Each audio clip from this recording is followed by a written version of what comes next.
Okay, so we have to expand out of these brackets, these single brackets. Now, the way I like to do it is I like to, first of all, identify each of the terms with its operator, and so we can do that starting from the left. So let's deal with this one. We've got 7, but it's not just 7, it's plus 7. This is not just y, it's plus y. If it doesn't say minus in front of it, it is a positive. And this one is minus 5. So now we need to go through how to simplify, how to expand out of the brackets.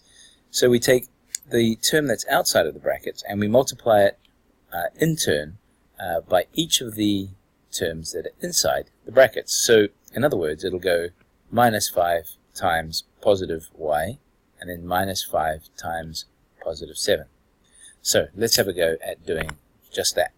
So this one here is minus 5 times y, positive y. Now it's not just positive y. Whenever there's no number in front of the variable, we know that there is a secret coefficient, a secret number, sitting right here, so it's 1. So minus 5 times 1. What is minus 5 times 1? Minus 5 times 1 is minus 5 and y.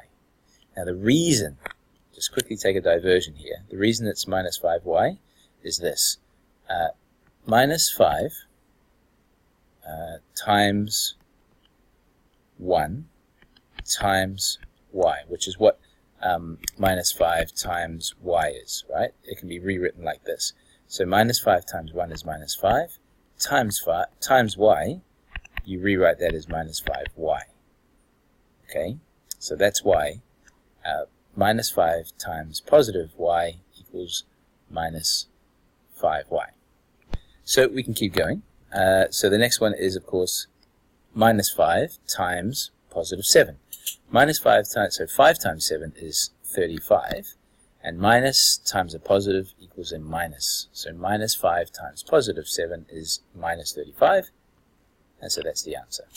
Over here, let's do the same kind of thing. Let's identify terms and their operators, and let's go. So it's 8 times 1y, which is minus 8, times 1y, positive 1y. So we have minus 8y.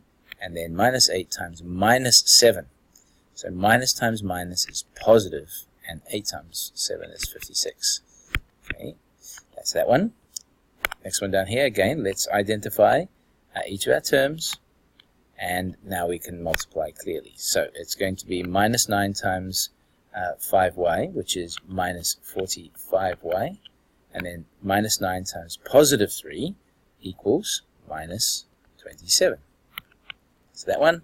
And the last one, again, let's identify terms, and now we can solve. Now we can simplify, And minus 2 times 6y, that is minus 12y.